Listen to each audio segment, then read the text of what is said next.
Welcome back dito sa channel natin. Andito tayo ngayon sa may Quezon City. Ito pala yung bagong Triangle Park dito sa bungad ng East Avenue sa may Elliptical Road. Ito ang pinakaunang project na natapos dito.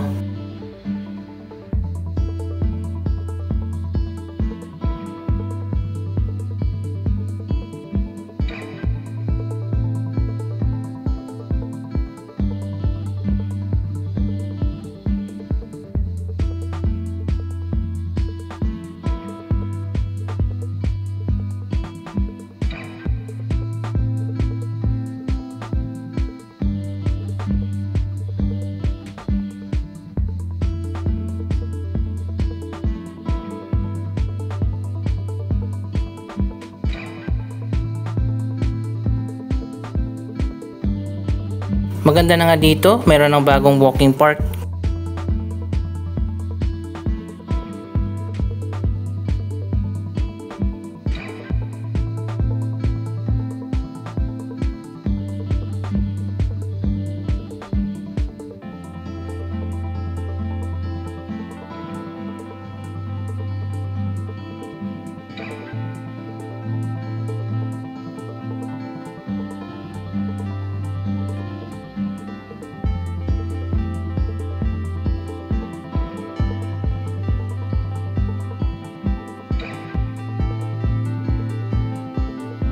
Sana yung doon din sa may bungad ng Quezon Avenue, magkaroon din ng bagong park na ganito.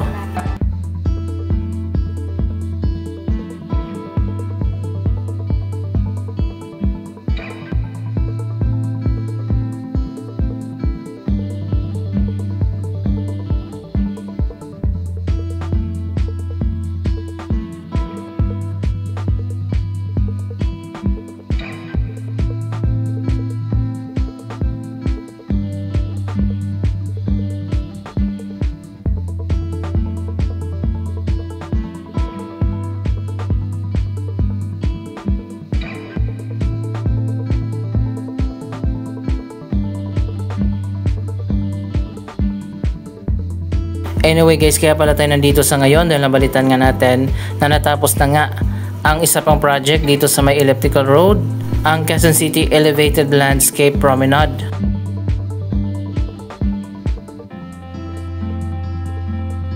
Sa ngayon, ito pala mga walkway na may asfalto na ang natapos, pero yung inner sidewalk na may bricks hindi pa tapos.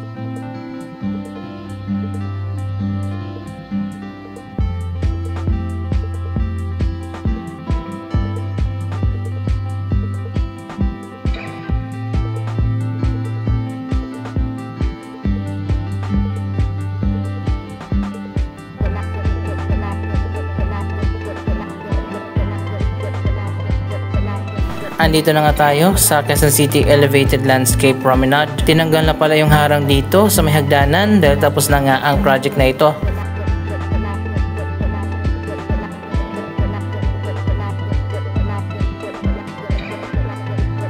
Pero hindi pa siya pwedeng daanan dahil meron pang nakaharang doon sa taas.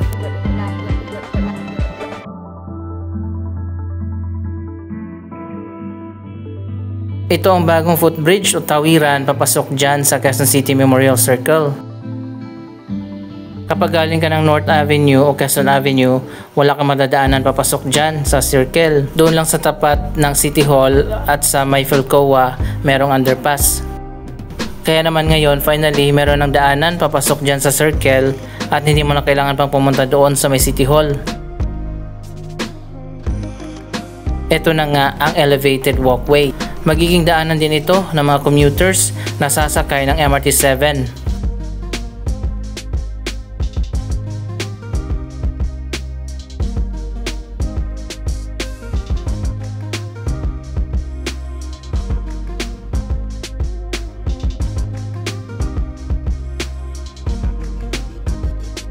Finally, natapos na nga ang proyektong ito. Kung napanood nyo yung last update natin dun sa loob, yung ramp niyan ay tapos na rin.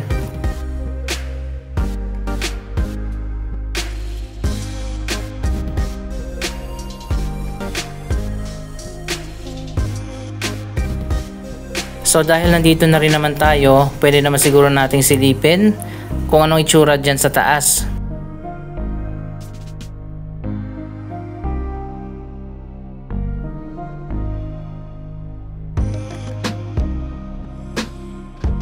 Katulad din sa iba pang mga footbridge dito sa Quezon City, meron ding inilagay dito na steel na daanan kung meron kang dalang bike.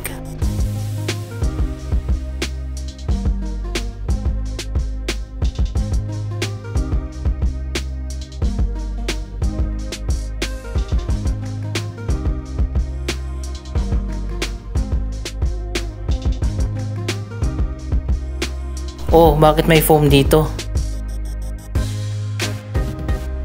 So sarado pa nga ito, meron pang nakaharang, silipin lang natin. Oh wow, ganito pala siya kalawak. Sobrang lawak pala ng footbridge dito.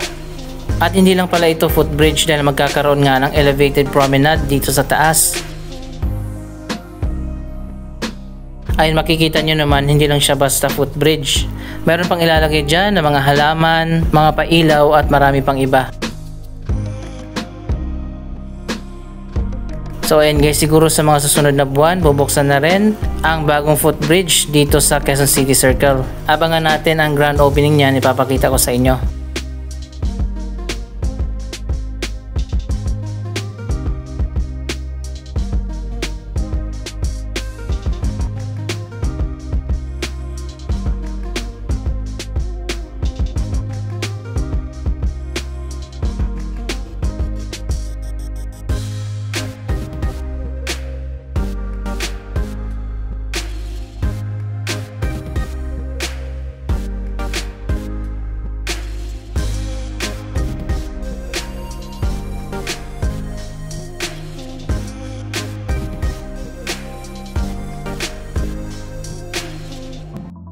Ito pala ay proyekto ng Quezon City Local Government.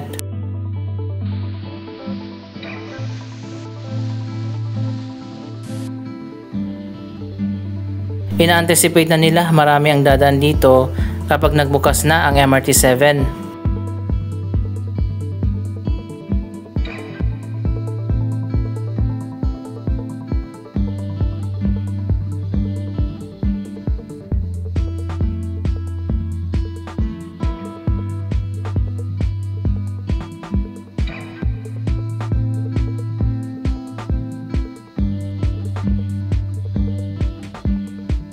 Dito lang sa unahan ang Quezon Memorial Circle Station ng MRT-7.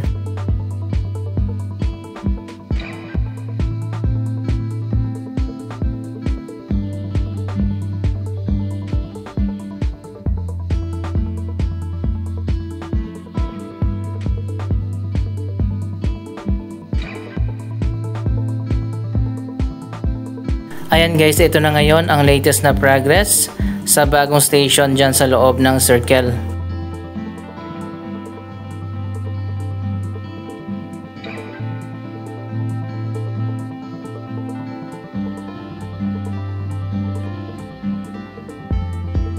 Ang station dito ay underground, kaya naman ito lang makikita natin dito sa taas.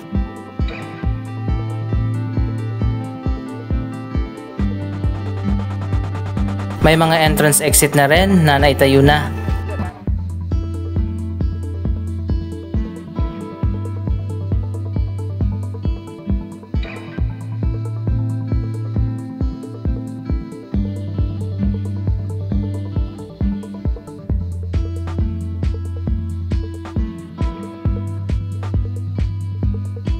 Ayon pa sa latest update ng Department of Transportation, magiging operational na daw ang MRT-7 sa year 2027. Pabago-bago kasi ang timeline ng MRT-7, kaya hindi na natin alam kung kailan ba talaga ang opening nito.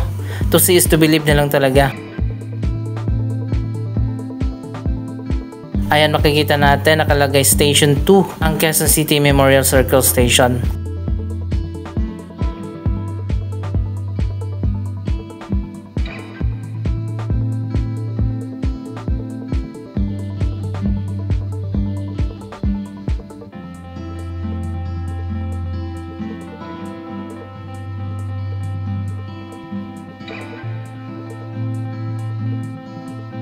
Mula dyan sa gilid may ramp na paakyat dyan sa elevated walkway.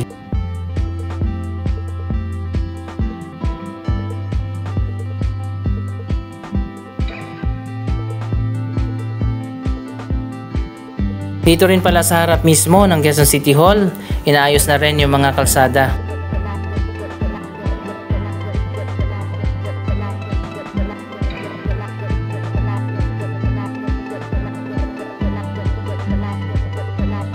Nauna na ngang natapos ang rehabilitation ng underpass.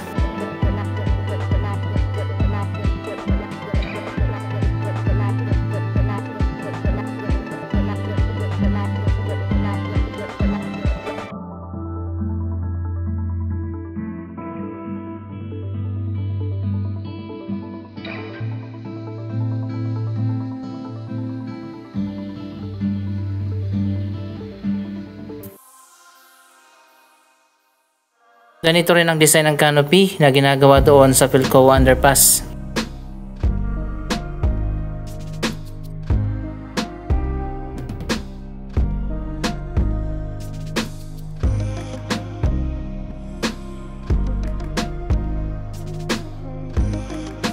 May mural din dito sa underpass na napakaganda.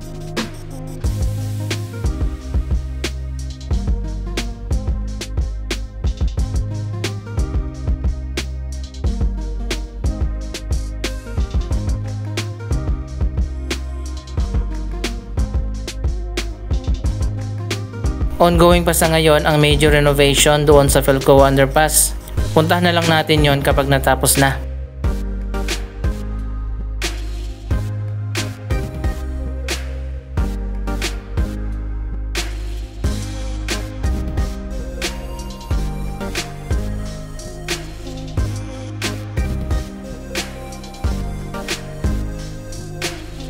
Andito na tayo sa kabilang exit.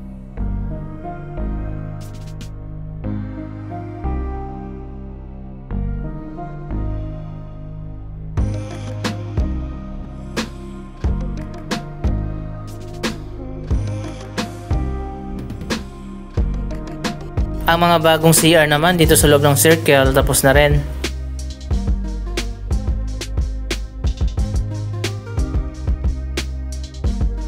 Ngayon ko lang napansin, tinanggal na pala yung fountain dito sa gitna ng Quezon City Memorial Circle.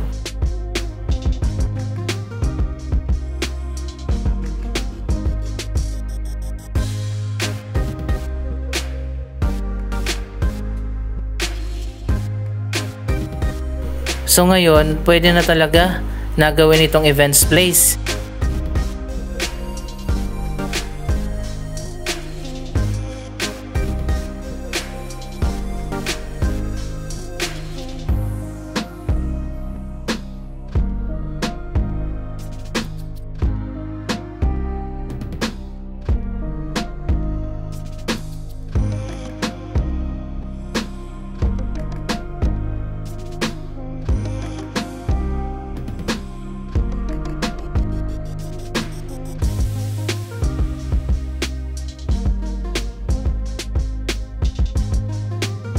Dito nakatayo noon sa gitna ng circle ang fountain.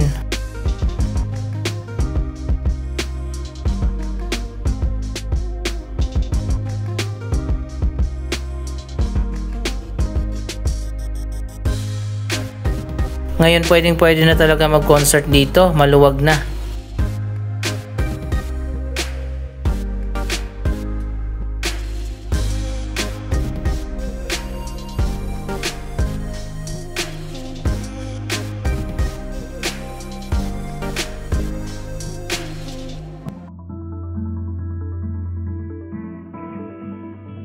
By the way, marami pang project ang ginagawa ngayon dito sa loob ng circle. Katulad ng mga bagong sports facilities.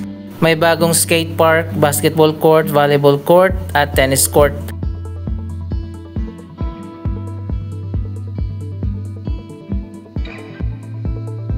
Ipapakita ko yan sa inyo kapag natapos na.